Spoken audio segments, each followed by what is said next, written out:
ರೇವಣ್ಣ ಸಾಹೇಬ್ರು ಇರ್ಬೋದು, ನಿಖಿಲ್ ಕುಮಾರಸ್ವಾಮಿ ಅವರು, ಸೂರಜ್ ಅವರು ಒಳಗೊಂಡಂತ ಎಲ್ಲ ಶಾಸಕರು, ವಿಧಾನ ಪರಿಷತ್ನ ಸದಸ್ಯರು, ನಮ್ಮೆಲ್ಲ ಪಕ್ಷದ ಜಿಲ್ಲಾಧ್ಯಕ್ಷರು, ತಾಲೂಕು ಅಧ್ಯಕ್ಷರು ಅವರೆಲ್ಲರೂ ಕೂಡ ಈ ಸಂದರ್ಭದಲ್ಲಿ ನಾನು ಅಭಿನಂದನೆ ತಿಳಿಸಲು ಬಯಸ್ತೇನೆ.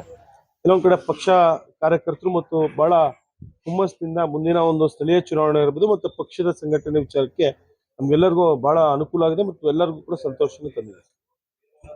ಶಿವಲಿಂಗೇಗೌಡರು ಭಯದಕ್ಕೆ ನಾನು ಕಾರ್ಯಕ್ರಮ ಮಾಡಿದ್ದಾರೆ, ಜೊತೆಗೆ ದ್ರೋಹ ಮಾಡಿರ್ತಕ್ಕಂಥ ನಾನಲ್ಲ, ಯಡಿಯೂರಪ್ಪರಿಗೆ ದ್ರೋಹ ಮಾಡಿರ್ತಕ್ಕಂಥ ಶಿವಲಿಂಗೇಗೌಡರು ಬಹಳ ಹತಾಶಗೊಂಡಿದ್ದಾರೆ.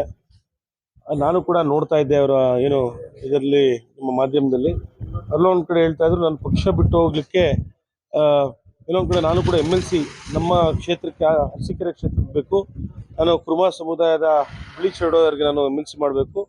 ಆದರೂ ಕೂಡ ನನ್ನ ಮಾತು ಕೇಳಲಿಲ್ಲ. ಅವ್ರ ಕುಟುಂಬಸ್ಥರಿಗೆ ಸೂರಜ್ ರೇವಣ್ಣ ಅವ್ರಿಗೆ ಕೊಟ್ಟು ಅವ್ರು MLC ಕೊಟ್ಟರು. ಅದಕ್ಕೆ ನಾನು ಪಕ್ಷ ಬಿಡೋಂಥ ಸಂದರ್ಭ ಬಂತು ಅಂತ ಕೇಳ್ತಾ ಇದ್ರು.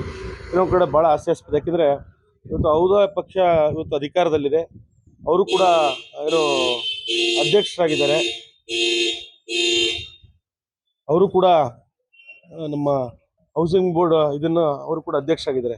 ನಾನು ಅವ್ರಿಗೆ ಕೇಳಕ್ಕೆ ಬಯಸ್ತೀನಿ ತಮ್ಮ ಮೂಲಕ, ತಮಗೆ ಅಷ್ಟೊಂದು ಬಹಳ ಪ್ರೀತಿ ಇದ್ದರೆ ಇನ್ನು ನಾವು ಕೂಡ MLC ಕೊಡೋಕ್ಕಾಗಿರಲಿಲ್ಲ ಅವ್ರು ಕೇಳಿದವ್ರಿಗೆ, ತಮಗೆ ಅಧಿಕಾರ ಇದೆ, ಇಲ್ಲ MLCನಾರ ಮಾಡಲಿಲ್ಲ, ತಮಗೆ ಏನು ಬೋರ್ಡ್ ಚೇರ್ಮನ್ ಕೊಟ್ಟಿದ್ದಾರೆ ಅದನ್ನು ಭಾಳ ದೊಡ್ಡ ಮನಸ್ಸಿನಿಂದ ಬಿಳಿಚೌಡವ್ರಿಗೆ ಕುರುಬ ಸಮುದಾಯವ್ರಿಗೆ ಅನ್ಯಾಯ ಮಾಡೋದು ಬೇಡ, ಅವ್ರಿಗೆ ಬಿಟ್ಕೊಟ್ಟು ತಾವು ಸಚಿವರು ಮುಂದಿನ ದಿನ ಆಗಲಿ ಅಂತ ನಾನು ಕೂಡ ಅವ್ರು ತಮ್ಮ ಮೂಲಕ ಕೇಳಕ್ಕೆ ಬಯಸ್ತೇನೆ. ನಮ್ಮ ಪಕ್ಷದ ಮಾತಾಡೋಕ್ಕೆ ಅವ್ರಿಗೆ ನೈತಿಕ ಹಕ್ಕಿಲ್ಲ. ನಮ್ಮ ಪಕ್ಷ ಬಿಟ್ಟೋಗಿದ್ದಾರೆ. ಬಿಟ್ಟೋದ ನಂತರ ಅವರು ಏನು ಹತ್ತಿರ ಏಣಿನವರು ಯಾವತ್ತೂ ಕೂಡ ಹಿಂದೆ ಮೆಟ್ಲತ್ತಿದೆ ನೆನೆಸ್ಕೋಬೇಕು. ಯಾಕೆಂದರೆ ಇವತ್ತು ಶಾಸಕರಾಗಿರೋಕ್ಕೂ ಕೂಡ ಇವತ್ತು ನಮ್ಮ ಪಕ್ಷದಿಂದನೇ ಇವತ್ತು 4ನೇ ಬಾರಿ ಶಾಸಕರಾಗಿದ್ದಾರೆ.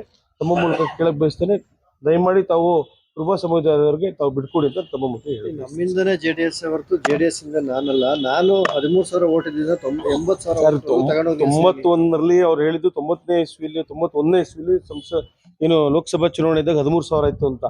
ಆಗ ಅದು ಗಂಡಸಿ ಕ್ಷೇತ್ರ ಇದ್ದಿದ್ದು, ಇವತ್ತು ಅರಸೀಕೆರೆ ಕ್ಷೇತ್ರ ಆಗಿದೆ. ಇವತ್ತು ನಮ್ಮ ಪಕ್ಷದ ಕಾರ್ಯಕರ್ತರಲ್ಲಿ ದೊಡ್ಡ ಮಟ್ಟದಲ್ಲಿರೋದು. ಇವತ್ತು ನಮ್ಮ ಪಕ್ಷ JDS ಪಕ್ಷದಿಂದಲೂ NR ಸಂತೋಷ್ ಅವರಿಂದ ಸುಮಾರು 80,000 ಓಟ್ ಅವರು ಕೂಡ ತಗೊಂಡಿದ್ದಾರೆ.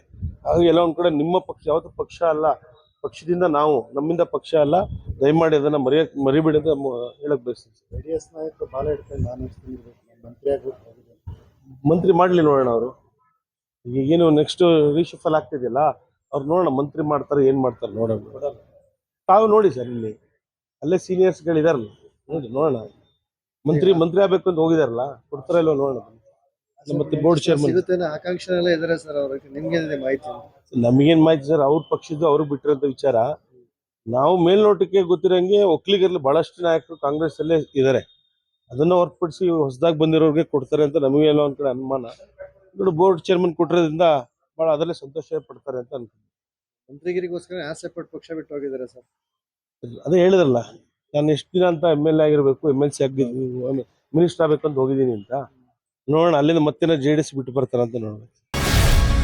ಗ್ಯಾರಂಟಿ ನ್ಯೂಸ್, ಸುದ್ದಿ ಖಚಿತ, ನ್ಯಾಯ ನಿಶ್ಚಿತ.